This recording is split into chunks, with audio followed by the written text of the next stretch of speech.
The thing that I say a lot is that perfectionism may have gotten you where you are, but it's not going to get you where you want to go. Because at a certain point, when you are just relying on perfectionism on a survival technique, all of these other opportunities are invisible. Because perfectionism, when you're in a survival mode, your body, your mind, your brain, your thoughts, your ideas, the opportunities are in a very small container. And there's a lot that is just unavailable to you.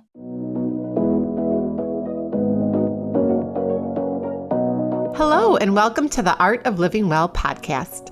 I'm Stephanie May Potter, and I'm here with my co-host, Marnie Dotches-Marmette. We created the Art of Living Well podcast to empower you to live your happiest, healthiest, and most authentic life. Each week, we will bring you inspiring and motivating conversations covering health and wellness topics, including fitness, mindset, food, travel, product reviews, and strategies from a variety of experts, including our own bank of knowledge. We are excited to educate, motivate, and inspire you to change the way you perceive health and discover your art of living well. Get ready to feel inspired.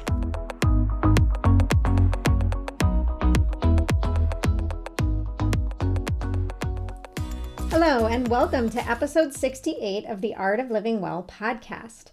Before we dive into today's episode, we want to ask that if you enjoy this podcast, if you would take just 2 minutes to leave a rating or review on Apple Podcasts. Doing so helps us reach more people so others can benefit from the inspiring conversations and information that we share. We would also love it if you would share this episode with a friend or family or anyone that you think may benefit from it, and tag us on social media. We'd also love to give a special shout out to our listeners all over the world. It's so exciting to the two of us to see each week that our listenership is just growing and growing. We have listeners in India and Canada and the UK and Australia and Spain and Belgium and Mexico and Nepal and Germany, and the list goes on and on. So thank you so much for listening. We'd love to hear from you.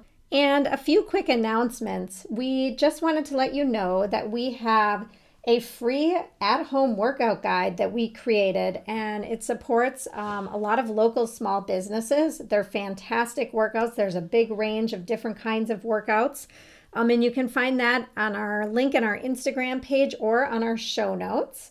So feel free to download that. We also have created an online sugar workshop that you can do at your own pace, and it's perfect for a reset or to reduce cravings. And again, that is found in our Instagram profile or in our show notes. Another thing, Stephanie and I have been on the new app called Clubhouse, and we are hosting a room every Wednesday at 1 p.m. Central Standard Time. The last few weeks, we've been talking a lot about sugar and why it's so addicting. We would love to have you join us. If you need an invite to the app, please reach out to us. Today, we are so excited to welcome Audrey Holst. Audrey helps people reform their perfectionism to create a life that makes a difference. Her work uses a combination of mindfulness and neuroscience tools and combines over a decade of experience teaching yoga and mindfulness with deep knowledge of the nervous system, and she has extensive training, and she's worked as a certified professional coach through the Institute for Professional Excellence in Coaching. And through her Fortitude and Flow process, Audrey guides individuals and groups through a holistic experience to shift the way they approach themselves and the things that matter to them, really for good. I loved this conversation with Audrey, where we really jumped into all things perfectionism. I think that Stephanie and I both would consider ourselves to be kind of recovering perfectionists. And we love what Audrey had to say about all of this. And we're super excited to share this conversation with our audience. But before we dive in with Audrey, let's hear a quick word from our sponsor. This episode is brought to you by our wonderful sponsor, Appetite for Change. Appetite for Change is a nonprofit in North Minneapolis that uses food as a tool for health, wealth, and social change. This year, in light of COVID and the unrest in Minneapolis, Appetite for Change has continued to ground themselves in their mission and center their work around community connection and nourishing food. They launched a pilot program called Community Cooks Meal Boxes, which provides fresh produce and pantry items, plus 2 recipes for over 300 families at no cost to the family. The program has been such a success that it has been extended for another 6 weeks and will continue into 2021. AFC has utilized the kitchens of their 2 restaurants, Breaking Bread Cafe and Station 81, to produce over 200,000 meals that have been distributed across the Twin Cities to healthcare workers, seniors, and families in need. In addition, they have 7 farm plots across North Minneapolis that are tended to by community members and Appetite for Change youth learning how to grow a variety of plants. These fresh fruits and vegetables are distributed throughout the North Side.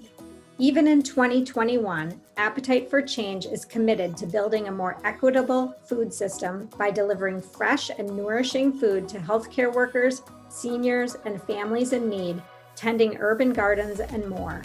We have been collaborating with Appetite for Change over this past year, and we have loved their dedication to their mission, and we so look forward to volunteering with their organization and working with them more in 2021. To learn more about Appetite for Change, listen to episode 31 of our podcast with one of their founders, Michelle Horowitz. For more information or to donate, head on over to appetiteforchangemn.org/impact or on Instagram and Facebook at Appetite for Change. Hi, Audrey. Thank you so much for being a guest on the Art of Living Well podcast today. We just love meeting like-minded people in the health and wellness space. And everyone has a story, and we'd love for you to share your journey and how you ended up creating Fortitude and Flow, and how many of your jobs along the way kind of led you to where you are today. Well, first of all, I'm super psyched to be here, and I'm excited to talk about my journey because I think it's always helpful for me to hear about how other people have gotten to where they are and how everybody's paths are so different. So I've had kind of a strange path. I've gone through many different routes of employment and many different modalities. So I spent my beginning years in the horse industry, actually riding and training horses. That was actually what I went to school for originally, was equine business management and riding. So I started off there. I tried I was encouraged by my dad to get I'm going to put this in quotes, normal job with benefits and, all the good stuff. And that's what I did, and did not work out well for me. I'm not built for cube life. So I decided to quit that job and fly off to Hawaii and become a yoga instructor. So amazing. Yeah. Sounds amazing. Yeah. So I did that. I taught full-time for about 13 years. And during those 13 years, I also was in studio management. I was in studio ownership. I was teaching yoga. I was involved with a lot of mindfulness practices and teaching mindfulness practices. During that time, I also got my certification as a coach. I had a student say, you should be a life coach. And I thought that was the strangest thing I'd ever heard. I was like, what is that? Life coach? That is so weird. And then it was one of those late night Googling, what is a life coach? And then that something's here. So got my certification. And so I had these sort of journeys. And when I got to the end of my partnership that I had the yoga studio with, I had this literal physical feeling of something sitting on my shoulder going, you have to take this next step and do this next thing, which was stepping into my business, my coaching business, this particular iteration that I have now, Fortitude and Flow.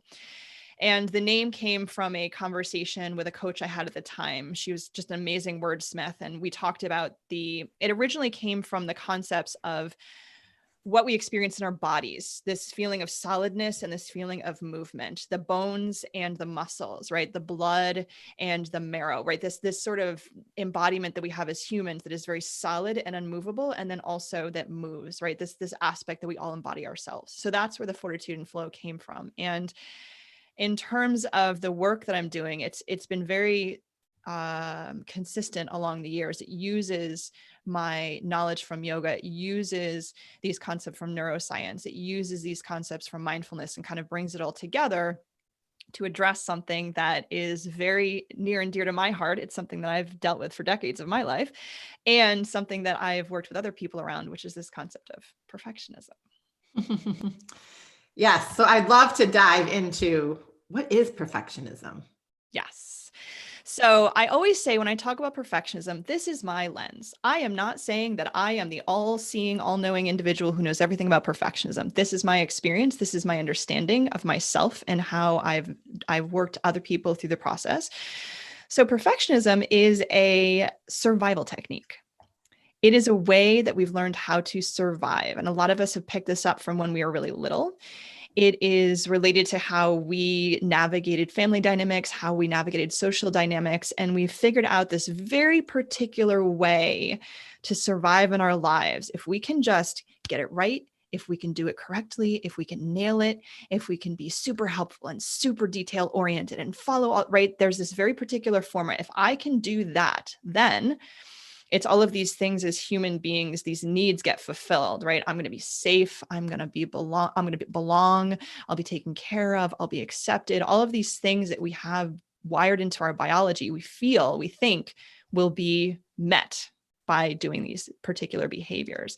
So the thing that I say a lot is that perfectionism may have gotten you where you are, but it's not going to get you where you want to go, because at a certain point, when you are just relying on perfectionism on a survival technique, all of these other opportunities are invisible, because perfectionism, when you're in a survival mode, your body, your mind, your brain, your thoughts, your ideas, the opportunities are in a very small container. And there's a lot that is just unavailable to you. You talk about someone's own personal operating system. Yes. So are you saying you kind of leave perfectionism and you go to your own personal operating system? Can you kind of explain that further and how somebody taps into that system? Totally. Yeah. So the operating system I talk about as having four main elements to them. And that is your biology, especially your nervous system. That is your ancestry. So if we talk about the science of epigenetics, or just your lineage and your ancestors in general, how we are plugged into these things, we don't really talk about this much, but this is a reality of us as humans. Our experiences, so our own experiences, and also the experiences of the people that came before us in our family lines, and then our magical essence, right? There's this thing about every human being that is completely undefinable, that is magic, that is just unique to that human being, to that person. So what perfectionism does is it orients us outside of ourselves. It's orienting us to systems outside of us. It's orienting us to standards outside of ourselves. And it literally disconnects us from all of these things that are innate and inherent and brilliant about us. And so when we're orienting out there, there's all of this, I'm gesturing like out, I'm gesturing out to there. There is this, a couple of elements that are always happening outside of our operating systems, where we're trying to control, we're trying to compare, we are trying to compete. And there's this very conditional relationship thing that happens out here. So when we orient back towards ourselves and we start connecting to our biology, we start to understand our nervous systems and our reactions to our reality. We start to connect with our reality. We start to understand that a lot of the stuff that we come into this world with is not just ours to carry, but is actually carried through our DNA by the people that came before us, our own personal experiences and their experiences. And then again, tapping into and embracing this essence about ourselves that a lot of us reject or get rid of, because we feel like if we don't follow the quote unquote perfect model, right? If we don't look like that, if we don't behave like that, if we aren't that, then all of the, survival things start to kind of cascade. Wow. I'm starting to internalize all this right now, because I think, and I'm not going to speak for Marnie, but I for sure have a lot of these elements of perfectionism and trying to step away from that. And I love something you said a little earlier, kind of backing up a bit. Perfectionism may have gotten you where you are today, but it won't take you where you want to go, if I'm remembering that quote. Yes. Yep. I think that's really, really powerful. Can you dive into that a little bit more and like what you mean by that? Maybe peel back and shed some examples. Yes. So a lot of the times, most people they come to work with me when they've hit this crossroads, when they have this realization that like what I've been doing is not, it's like hitting a wall. It's like, I can't get past this particular thing, this space, that like I want to go forward, but I feel like I can't. There's this embodied feeling that comes with it. So the things that I mentioned before, right? The control, the comparison, the competition, and the conditional. All of these things, there is no thriving associated with any of this because it is looking at your environment and the people around you as something to battle, as something to be in conflict with, as a you versus me. It's very binary. It's very either or. And anytime I get into that, when people get into the either or mentality or this is just the way things are, I'm putting that in quotes mentality, you are dead in the water because, that's a terrible term to say that, but essentially you've hit a dead end because then you stop imagining anything different. This is just the way things are. That's an end of a sentence. There is no possibility beyond that. You can't imagine something different. You can't create something other than. You can't dream. I mean, people come to me and I start to push them to, hey, like, let's just play a little bit and give me some examples of some things that you would just never even imagine that could happen. And people can't even think about it. They can't even write about it. They can't even dream about it because they've been so trying to just like get through it. They have these crazy to-do lists. They think that like, okay, if I can make it through my to-do list, then things going to be okay. They don't know how to prioritize. Everything is urgent. And when everything is urgent, then nothing really matters. It's just not quite. So figuring out what actually matters to people, because they know that there are things in their gut that is like, this matters, and I'm not putting my full energy into it. And that's frustrating, right? That's hard for people. You know in your gut when something matters and you're not putting your energy into it. That kind of cuts off our self-trust because, well, if I really cared about this thing, then I would put my energy into it. And it's like, well, yeah, you're fried. You don't have the resources. You can't. So like, let's clear some of this out, get you reconnected so that you can feel that knowing in yourself again and trust that knowing and move forward. Well, it's interesting too, because when I think of a perfectionist in my mind sometimes, and I definitely can have some of those tendencies, or, you know, maybe not as much anymore, but I for sure used to. But I think of someone who's like, you know, let's say you're in school and you're writing a paper, an essay, and you just keep going over it and over it and over it, and, you know, editing and editing and editing, and it's never finished. It's never perfect, to the point where it's like, when you do turn it in, you still feel like it's terrible. Yeah. That's kind of what I think about as a perfectionist.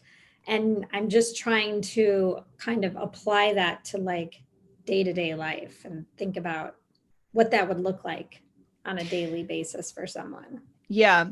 So there's a couple of, I had a conversation recently, and I think it's worth clarifying that how perfectionism looks on the outside can be very different than what it looks like how it feels on the inside. So and it doesn't look the same on everybody. So I'll give you a few examples of, so like you mentioned with the paper, right? A perfectionist on the outside to other people may look very detail oriented. They may be very helpful. They may be the people who always show up exactly on time or maybe a little bit early. They're the people who are often looked up to as being like, that's the ideal, right? Wow, that person has just got it together. Like, wow. On the inside, what that can feel like is just a tremendous amount of anxiety. Somebody whose mind is sort of always running and always worrying. Somebody who feels like there's just, again, it's like this underlying survival. Like, if I don't do this, right? If I don't speak this, if I don't write this email exactly right, it's going to be misinterpreted. And this person is going to, right? You may spend long time trying to craft a stupid email because you're like, I just want this to be received correctly, right? Editing stuff out. Like you were talking about the paper, right? Yes. And then like you hit send, and then there's this feeling of dread, like, oh my gosh, when's the other shoe going to drop? There's that sort of internal feeling. The other way that perfectionism may show up for somebody is they may not look that neat and tidy from the outside. And on the inside, there's this feeling of like, I'm going to get in trouble if I don't do things a particular way, but like, I'm not built like that. So it's this constant like fighting against yourself to try to fit into a particular mold that is just not, you will never fit into. So it's like this constant battling. And all of this is an energy drain. That is one of the common things that perfectionists feel is like, I'm exhausted. I don't have the energy for the things that I really want to have the energy for. I think those are great examples, and you laid that out really, really well. Yes. And I can really reflect back on my own life and journey, and so many of the things that you just said resonated with me. Not as much today, but still elements of it, but definitely back 5+ years ago, before I kind of went on my own health journey. It almost sounds like you need to really focus inward. And so it's when we look outward to the external validation that we run into these perfectionism tendencies, again, coming from childhood, like you mentioned. So how do you turn your attention inward? One of the foundational practices that I teach at the start of any work I do with a client is just the concept and the practice of noticing. So noticing your external environment, noticing your physical body, and noticing what I call the sensational body, or something that a more technical term would be your interoception. So understanding that you have information that is being fed to you on a regular basis that you are translating and that you are creating meaning out of. So we talk a lot about, one of the things that's was very difficult for me in the beginning of my journey is that I tried a lot to figure things out from a cognitive place. I try to go into my mind and like wrestle my thoughts and think better things. And everybody's built slightly differently, but for a lot of us, it actually is a top down, a bottom up solution rather, is like our bodies are actually steering a lot of our thoughts and a lot of the ways we think about things and how we think about things and the frequency of which we think about things. Our bodies are sending the messages up to our brains, and our brains are responding with thoughts, as opposed to everything my brain does, I am now bringing it downward. Right? So our bodies are reading our environments. Our bodies are responding, right? When we look at somebody's face and we connect with them, our bodies are the things that are informing our level of safety with this person. Or how is this person responding to me? Like all of these things are part of the physical aspect of us. So just getting people to notice this neck down situation, which is actually steering the bus that we've just ignored, right? Our brains are so important. No, yes. And this whole situation below the neck is giving us information all the time. And if we are not noticing it, if we don't understand that, wow, this feeling is bringing up this thought, which is bringing up this behavior, which is going in this direction. Once people start to notice these things about themselves, they start to just relax a bit more. And they start to see things, and they start to be able to change their interpretations of what they actually mean about a person, about themselves, about the world. So What do you suggest someone does if they're not feeling good in their body or where they're at? People have to start where they're at. For a lot of people, starting to connect physically can feel very scary, right? They maybe aren't able to. So I talk about you start on the outside, right? You're starting just with your physical environment and starting to notice temperatures and smells and textures, and just starting to get your eyes, right? If you're a visual person, your eyes, your mind, your body in the same location. And then starting to notice things like your body weight and noticing the edges of your body, like maybe the texture of your clothing, starting to notice your breathing. So it's like everybody has to approach themselves from their own, right? One of the things I talk about, I have this fortitude and flow process. And the later part of the process is the action-oriented stuff. And the action-oriented stuff has to be small and doable. That's one of the issues with perfectionists also, is they go into this all or nothing, right? That binary, that either or, all or nothing mentality. They go for the all. They can't do it because it's too much, and then they beat up on themselves. So whatever the action is has to be doable for the individual, and that looks different on everybody. I love that. Yeah. I mean, Marnie and I are big proponents of, start small, and little actions add up to big results. Yes, absolutely. It's great advice. So let's talk a little bit about what happens when your body's in a state of high stress. I think kind of dovetailing off of here. Mm-hmm. What are some warning signs of burnout? I think like you probably work with a lot of people, given that you're working with a lot of perfectionists, right? Yes. And Marty and I do tend to work with a lot of female clients who are maybe close to burnout or having adrenal fatigue. Yes. Yeah. So just as a side note, burnout was actually my entry point into the perfectionism work. I spent years researching, studying, teaching about burnout specifically, because that was one of the symptoms that was coming to me on a regular basis. People were burned out. I then shifted to this, what aspect of burnout did I want to work on? And it was this, okay, the internal things that we can control. So yeah, burnout is such a huge subject. And the thing about burnout is that it's sneaky. It's really sneaky because, as I've talked about the operating system, right? The more connected we are to our operating system, the more we feel the signs, we sense the signs, we understand the signs. Some of the signs our bodies give us are things like fatigue, right? Fatigue is actually an interoception. It's our understanding of feeling within ourselves that we are tired. Hunger is one of those things. Thirst is one of those things. These are things that our bodies tell us. So one of the things that happens with a person heading towards burnout is they start to suppress and push down these things. They start to kind of disconnect from their body's own signals. It's why things like hangry, right? The word hangry exists. People start to disconnect from that hunger information until all of a sudden things are like, we need to eat or we are going to tear somebody's head off, right? So that's one of the things that starts to happen is we start to disconnect from these signs. We start to, I sort of give the metaphor of burnout is kind of one of those things where, okay, you're in the kitchen and there's a small fire in the stove and it's a little bit smoky in the kitchen. And you look at the fire and you go, it's no big deal. No big deal. Then the fire moves and it catches, the dining room table on fire. And you're like, you know what? It's fine. Meanwhile, the smoke is billowing out the windows. And then the fire moves to the upstairs and through the attic. And now we've got a full-fledged fire. And then all of a sudden you're like, oh, actually we have a problem. Maybe we do have a problem. That's full on burnout, right? It's constantly, it's ignoring all of these signals that are saying, hello, things are not quite right. This level of fatigue is not normal. You go on vacation, you can't recover. And it's because of that constant survival that I talked about earlier, right? You talked about the adrenal fatigue, this level of stress. It is the fact that our bodies are not built to have these hormones constantly surging through our bodies, this level of activation in our nervous system. We're not built to be on that level of vigilance on such a long period of time. If we don't come down from it, if we don't close these stress loops and come back to a more neutral level, our bodies break down. It makes complete sense, but we are told, right? We have this narrative that there's pride in being able to push through, which is so dangerous and so destructive. Absolutely. And it's so common in the working world. I mean, I look at my husband and he fits a lot of this. It's true. It's true. And it's one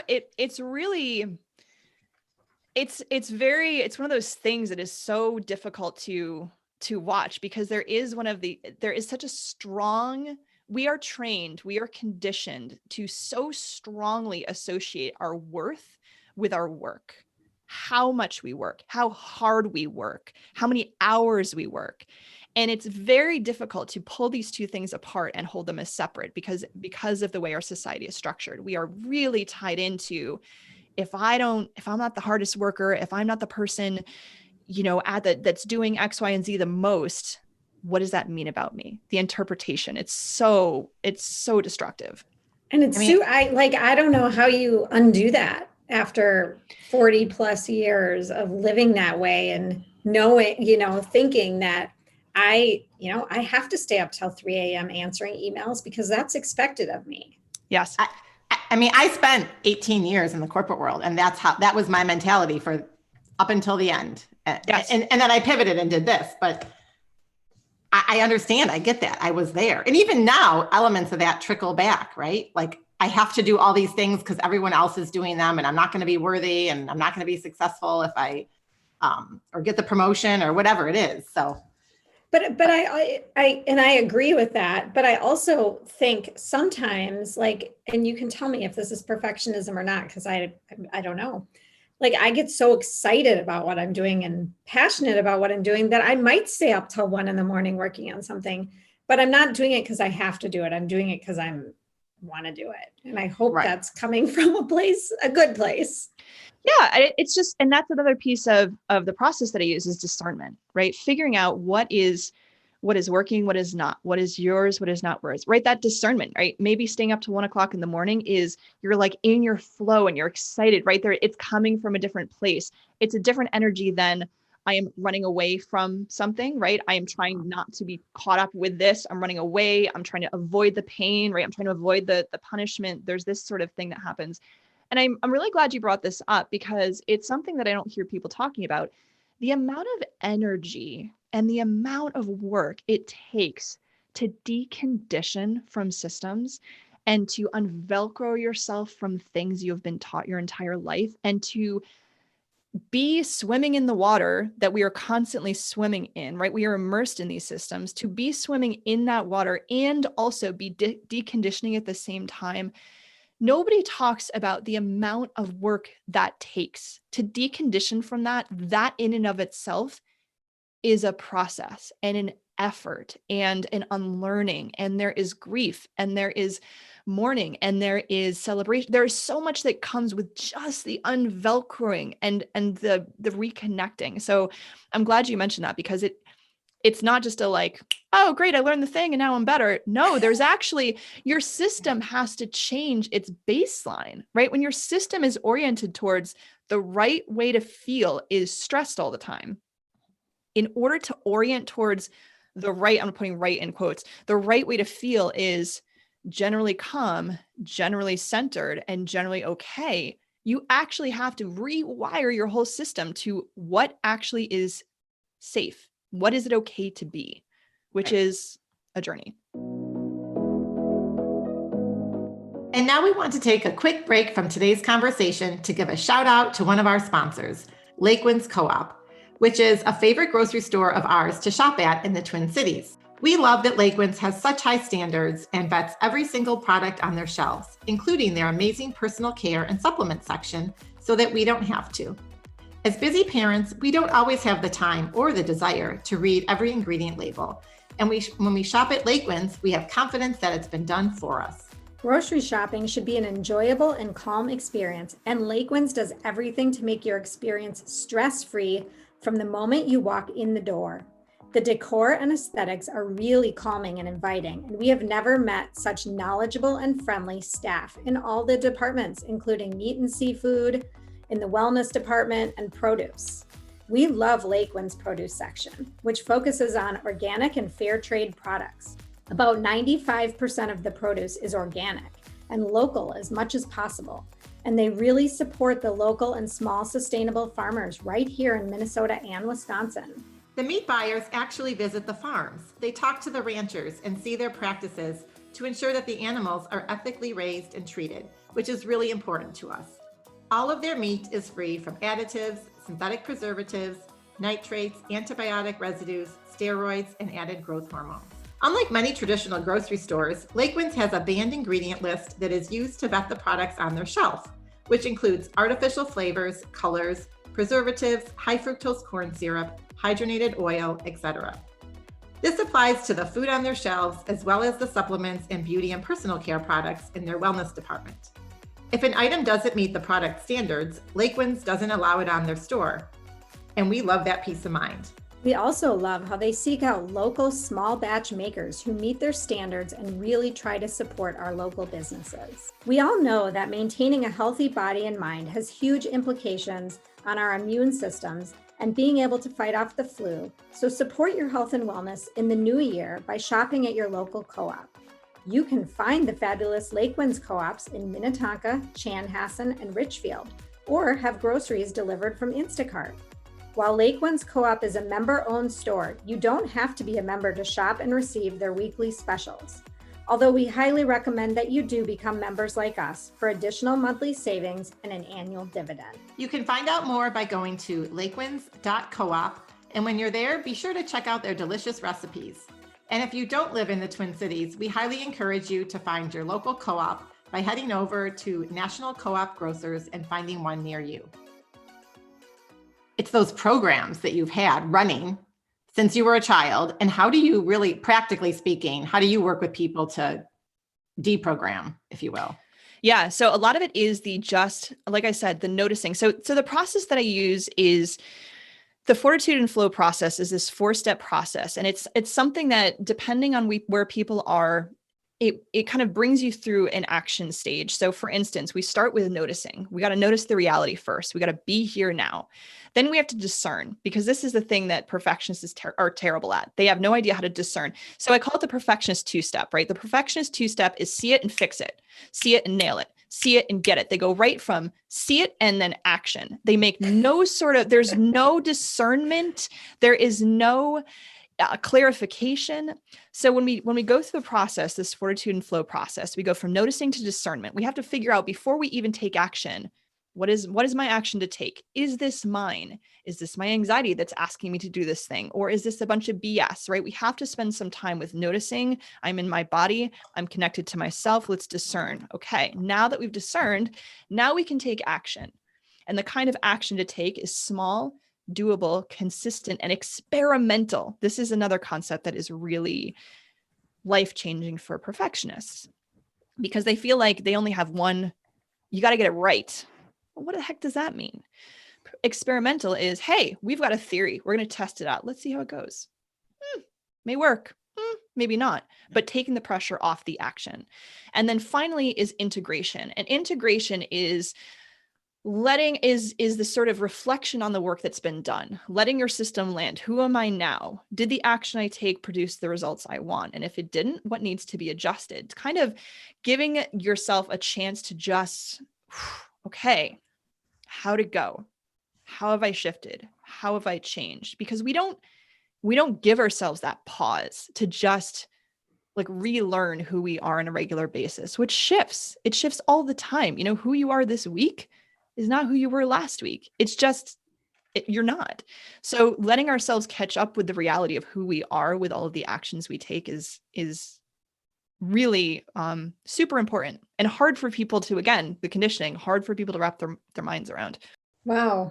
I had so many different thoughts going through my head while you were explaining that. I'm just trying to think. So I could almost couldn't you see a perfectionist going through this process and trying to perfect the process? Yes. So how do you help someone not do that? So it's one of I have quite a few superpowers, and one of them is the seeing what the people are doing and the gently reflecting and pointing out, oh, that's so interesting that pointing people out to see the things that they can't see, right? It's that whole, we can't see our own label from inside the jar. We can't see what's on the outside. We don't see our actions or what they're doing or our words. Words are really powerful, and the way people speak and the way people explain things.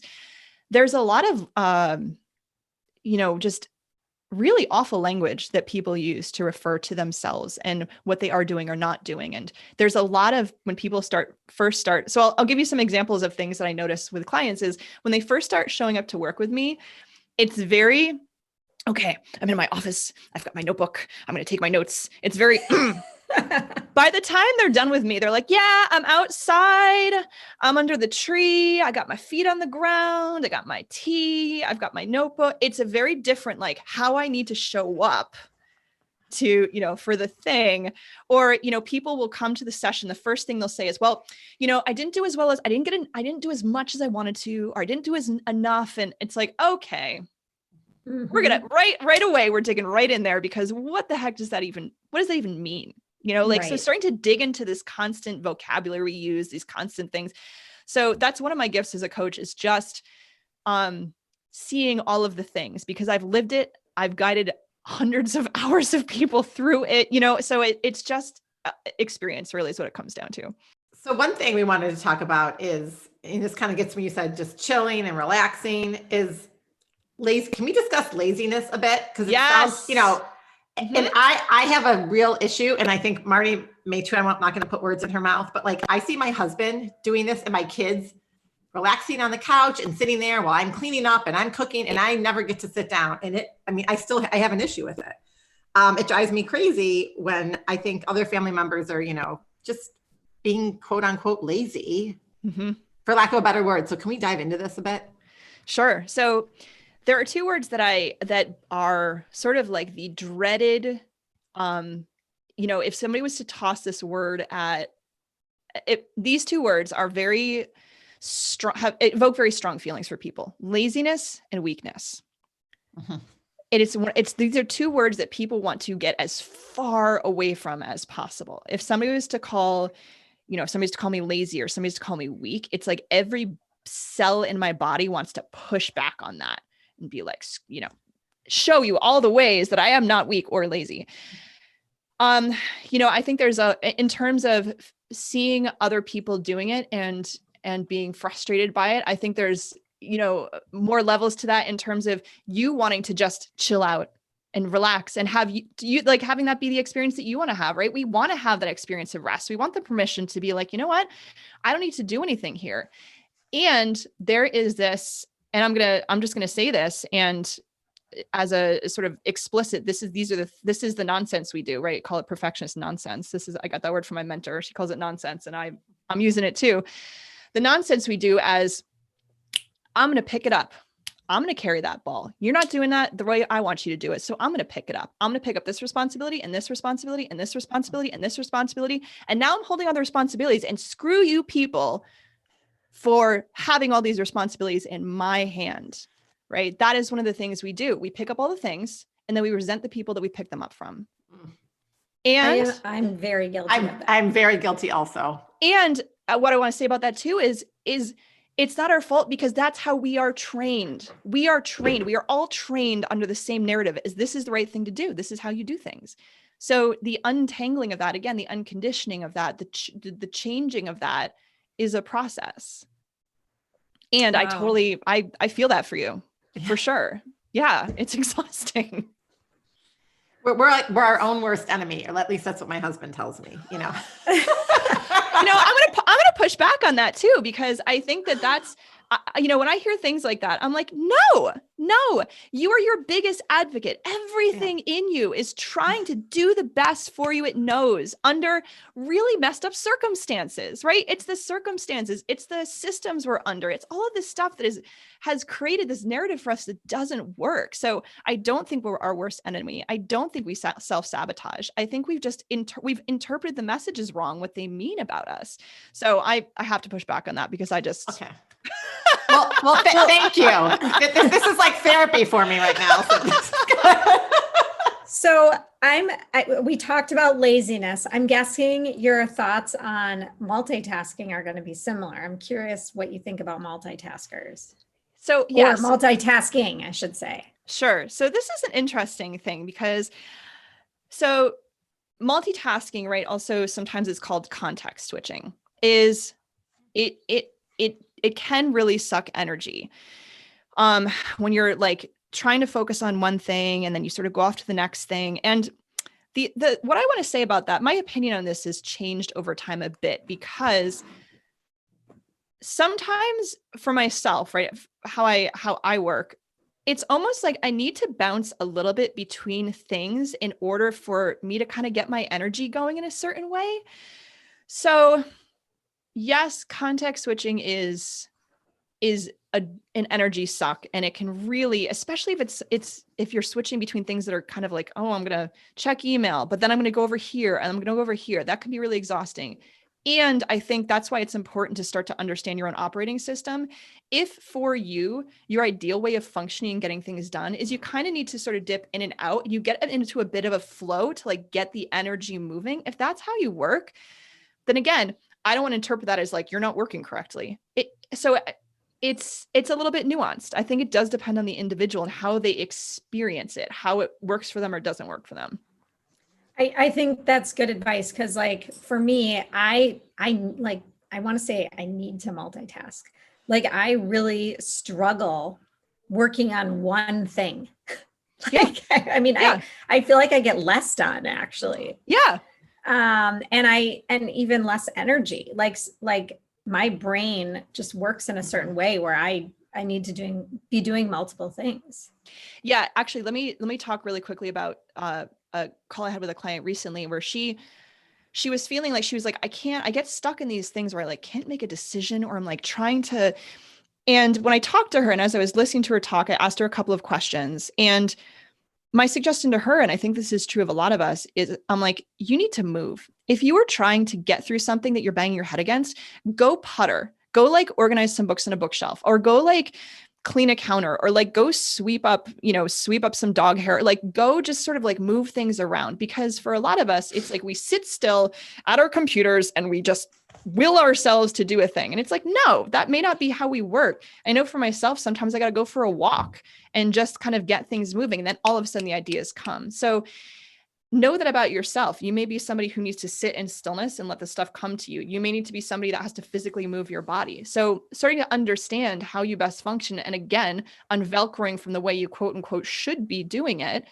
is good to know about yourself. I used to get in trouble a lot in my cube days because my desk was in view of this CEO, and he used to see me. I would like get up from my desk on a regular basis and walk around, and he'd be like, "What is she doing?" And I'm like, "I cannot sit here for 8 hours a day. Absolutely not. Like I need to get up, I need to walk around, I need to come back." But that's not, that was not really frowned. That was kind of frowned upon. But more people should be doing that. Yes, right? I agree. Yes. And I think Stephanie and I were both big proponents of movement. And for me, my ideas are always flowing when I'm moving. Like I said, sitting at my desk, just trying to do one thing is hard for me. Yeah. Yep. I actually put our little rebounder mini trampoline in our office, which now I'm not using because COVID, all of us are at home right now, but I noticed the kids will sometimes go in there and just bounce for a little bit when they're doing schoolwork. Even my husband was on it recently. I was like, what's going on? So yeah, totally agree. Yeah.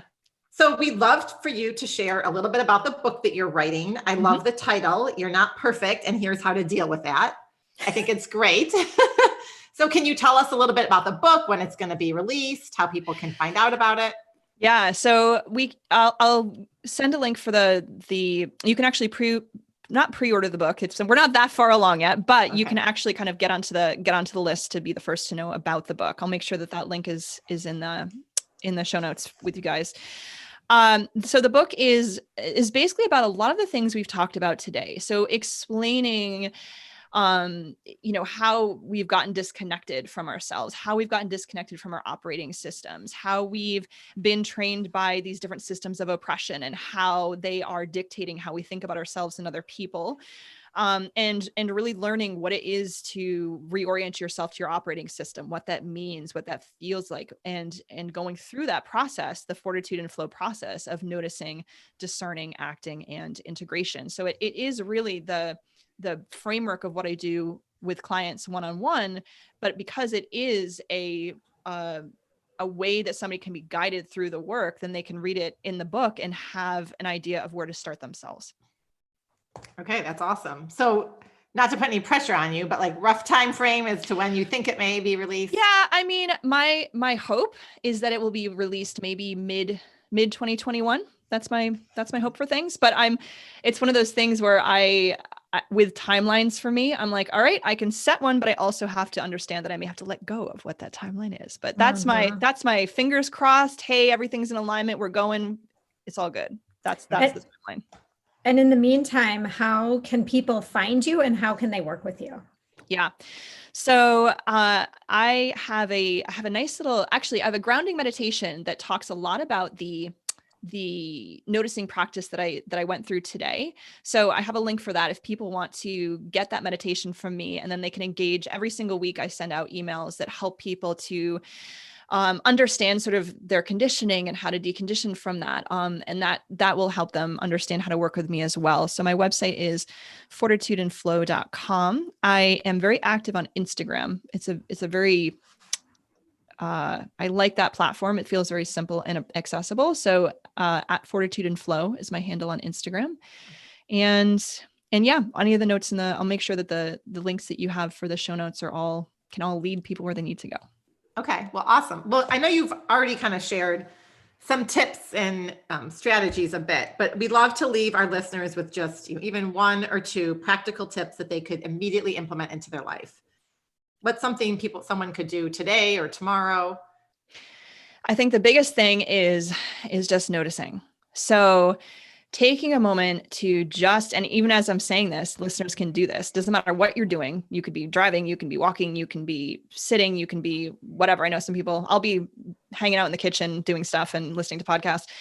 So just trying to notice, just looking up, looking around, noticing the environment you're in, noticing how your body moves as you breathe, noticing how gravity is working on you. The body loves consistency and the body loves predictability, and your breathing and your body weight are two things that you can always rely on. So just getting people to start to notice their reality in this moment, which may be different than the reality that their head was off on a second ago. Just starting to notice, just starting to connect, and just a little bit every single day it seems so silly and so little, but I am telling you, it is a life-changing practice to build upon. I couldn't agree more. And right now I'm noticing that there's like a blizzard outside my window.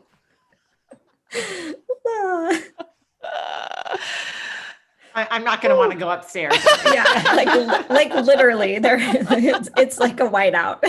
So, oh boy.